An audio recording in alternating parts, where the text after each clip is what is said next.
Want to find out how to get the Sawyer exotic knee pads into Division 2 with the brand new update? Well, today I'm going to show you guys how to get them and almost guarantee that you'll get a drop.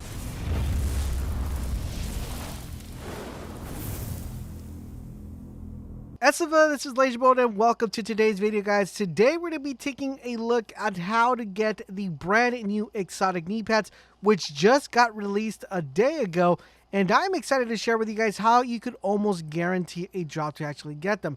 Yes, these are RNG based. You could get them from different locations, but I'm going to show you guys how to actually farm this effectively and better the odds in you actually getting a drop than you just wandering around the world trying to see if one drops for you. All right, so how exactly do you get these knee pads? Well, like I said earlier, these are RNG, but there is a way to make sure that you actually get these on your first go, or at least a lot faster than just trying to, second guess or try to figure out exactly what to do.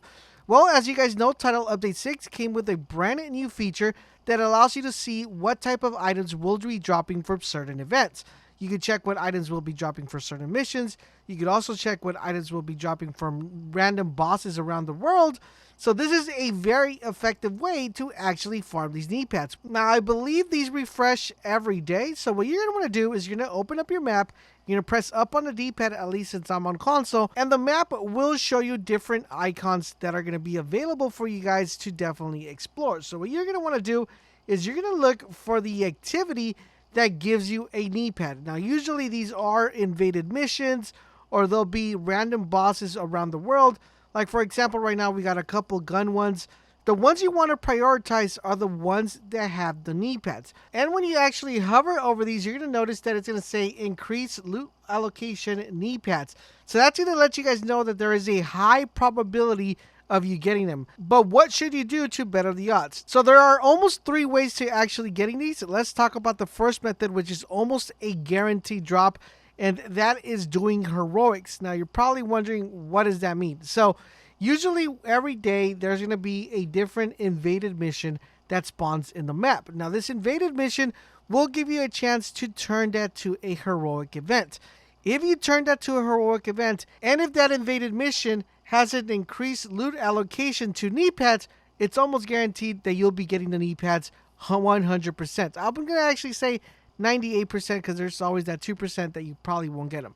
Now, if you already did all your invaded missions and you weren't able to get the drop, or you did it in a different difficulty mode, then that invaded mission won't be able to be turned heroic. You could continue running them, but it's going to be a little bit harder to actually get them to drop.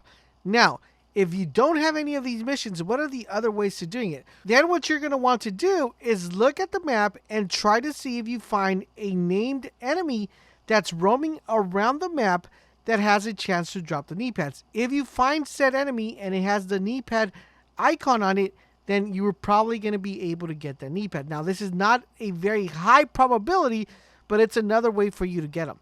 Now, let's say you tried those 2 methods and either, you already played the invaded missions, or there is no enemy with the knee pad icon for that specific day. What can you do next to actually get these to drop? Well, what you're going to want to do is look for control points that are part of the outcasts. Now, the outcasts have a higher probability of dropping these knee pads, and you're going to want to turn that control point into a level 4 control point. So what you'll do is work your way around the map, turning that control point from, alert level 1, alert level 2, alert level 3, alert level 4. Once that control point hits alert level 4, you are then going to want to farm the control point. What you're going to want to do is there's a total of 3 waves that spawn within the control point. You're going to defeat wave 1 and see if it drops. You're going to defeat wave 2 and see if it drops. And then when you hit wave 3, you're going to want to make sure you kill the named target boss to see if you actually get the drop of the exotic. If you don't get the drop of the exotic, then what you're going to want to do is just have the enemies around you kill you, spawn to the nearest location, and run back to the control point, and it's going to let you redo the control point at level 4. If you kill all the enemies, then that control point is going to automatically close, and you're going to have to get it to level 4 once again. So that's a very nice and effective way to actually farm it. A cool trick that you could do is once you call your allies, and if the ally is still alive, you can actually spawn back to your ally and farm it that way, which makes it a lot easier getting back. And those are the 3 different ways that you're able to get these exotic knee pads. Let me know in the comment section down below, what would you like to see first? Would you like to see a build for this knee pads, or would you like to see a full in-depth review and overview of the knee pads? Let me know in the comment section down below. Once again, guys, thank you for tuning in, and I will catch you guys on the next video.